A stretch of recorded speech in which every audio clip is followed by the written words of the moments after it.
美国国务卿蓬佩奥周一指责北京无视人类的基本人格尊严，呼吁中方立即停止限制维吾尔女性的生育。蓬佩奥说，郑国恩的调查报告让世界看到了令人不安的真相，人类生命的神圣性和基本的人格尊严完全被无视。德国学者郑国恩周一公开报告，指控中国政府利用绝育、强制堕胎、强制家庭计划等手段限制维吾尔女性的生育权。蓬佩奥发声明指，德国的报告显示，中国共产党数十年来不尊重人类生命的神圣以及基本人类尊严，督促中共立即停止此类可怕行径，呼吁所有国家与美国一起要求中国终止上述不人道的虐待。由郑国恩撰写的32页的调查报告中，一些广泛受关注的内容包括东突厥散当局定期要求少数民族育龄女性接受体检，检查其是否怀孕，还对她们强制实行绝育措施。在东突厥散，超生还可能成为被关进在教营的原因。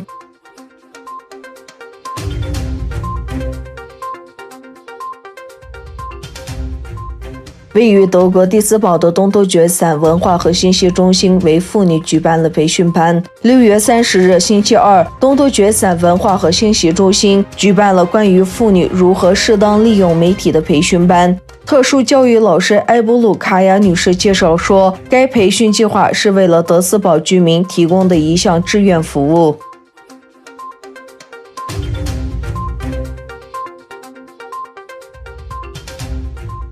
中国全国人大常委会仍于6月30日全票通过港版国安法，该法将严厉打压北京认为是分裂国家、颠覆国家、恐怖主义以及勾结外国势力危害国家安全的活动。针对有关中国通过的港版国安法的报道，日本内阁官方场馆一委在例行记者会上说，中国当局不顾国际社会和香港市民的强烈担忧，制定该法案令人遗憾。在中共当局推出所谓的港版国安法的消息出传之际，台湾总统蔡英文表示强烈谴责，美方随即宣布停止对香港出口国防设备等措施来进行制裁。在此之前，特朗普政府从周一起撤销香港的特殊地位，进一步限制出口国防设备到香港，也计划限制对香港出口军民两用科技。香港民主运动领袖之一黄之锋在推特上写道，北京刚刚通过了国家安全法，这标志着世界以前知道的香港将终结。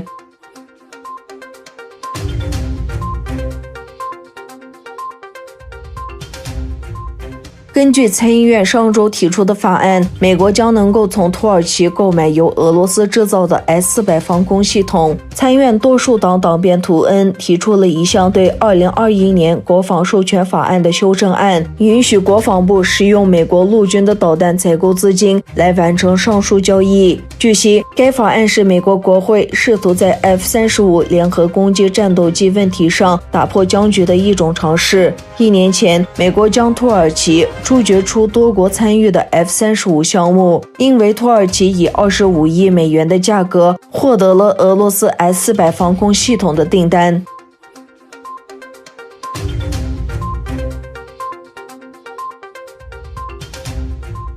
美国国务卿蓬佩奥督促联合国安理会延长对伊朗的武器禁运，遭到中国和俄罗斯的反对。蓬佩奥将伊朗描述为世界上最令人发指的恐怖主义政权。蓬佩奥警告说，如果允许禁运到期不再延长，伊朗将可以自由购买俄罗斯的战机，加强潜艇舰队，与其中东代理人们共享新的军事技术，这就如同悬在头上的一柄剑，对该地区的经济稳定构成威胁。美国和俄罗斯表示不支持延长对俄罗斯的武器禁运，中国和俄罗斯表示不支持延长对伊朗的武器禁运。